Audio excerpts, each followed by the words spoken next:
qualified watchmaker in '89, and I've basically been in jewellery since.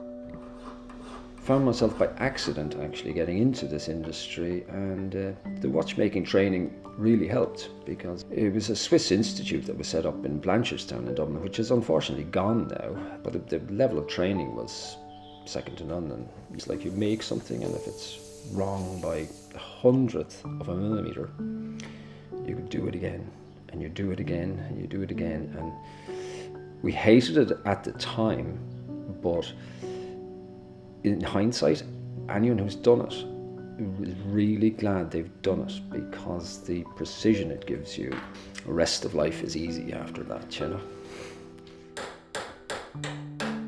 The craft itself is very varied, and it's changing day by day. Like advances in technology, people can create on CAD, you know, and using computer, generate an image of a ring, a 3D image, and actually have it 3D printed.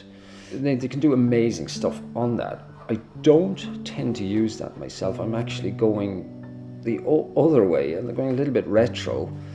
Up to now, computers still can't beat a human. Now, come back to me in 20 years' time, who knows? For the moment, yeah, humans can outdo machines. Basically, it's taking a design from a customer can find something maybe on the internet, or they've seen something somewhere, or a friend of theirs might have something similar, and we adapt that style to the person.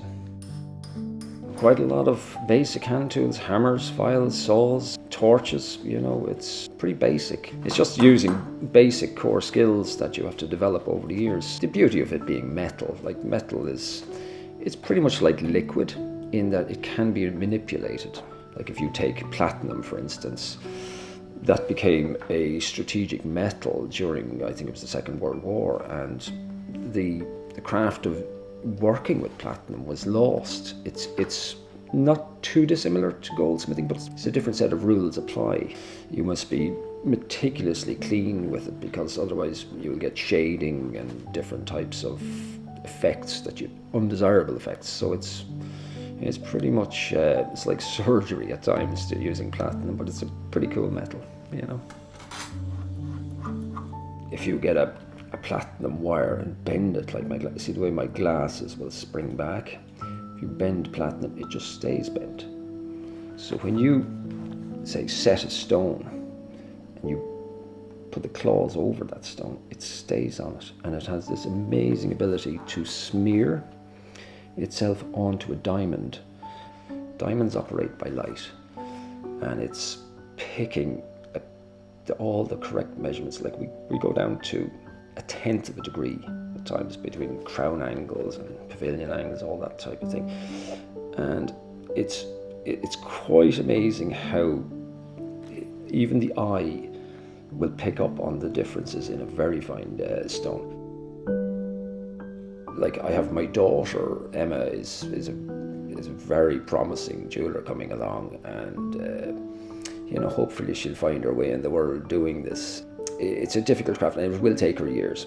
You know, it takes everybody years. I'm still learning. 30 plus years on, 35 years on, I'm still learning how to you know, how to perfect it. And that's the thing about perfection. You'll never achieve perfection. There's always something niggling you about something you've done. I am not artistic at all. My daughter would be, and you can see it's a huge advantage if you are. I couldn't draw a ring for you, but I can make it. There is a difference when something is handcrafted, like you and hopefully they can actually feel that when they see it. I get quite a lot of customers saying, "Oh gosh, I wish I'd known about you earlier." And it's nice to get that reassurance. If somebody comes to me, wants something bespoke, yeah, absolutely. It's the more bespoke they want it, like, yeah, that's what we do, and like it's what I kind of live for. Because I do remember years ago picking up a watch. I think the watch was £20,000 back in the day, and as soon as you picked it up, you say, wow, that was my first introduction to when you pick something up and it's good. You say, wow, this is something else, you know. And that's, I always remember that, and I always try and replicate that feeling if I can hand somebody to something, that it's high end.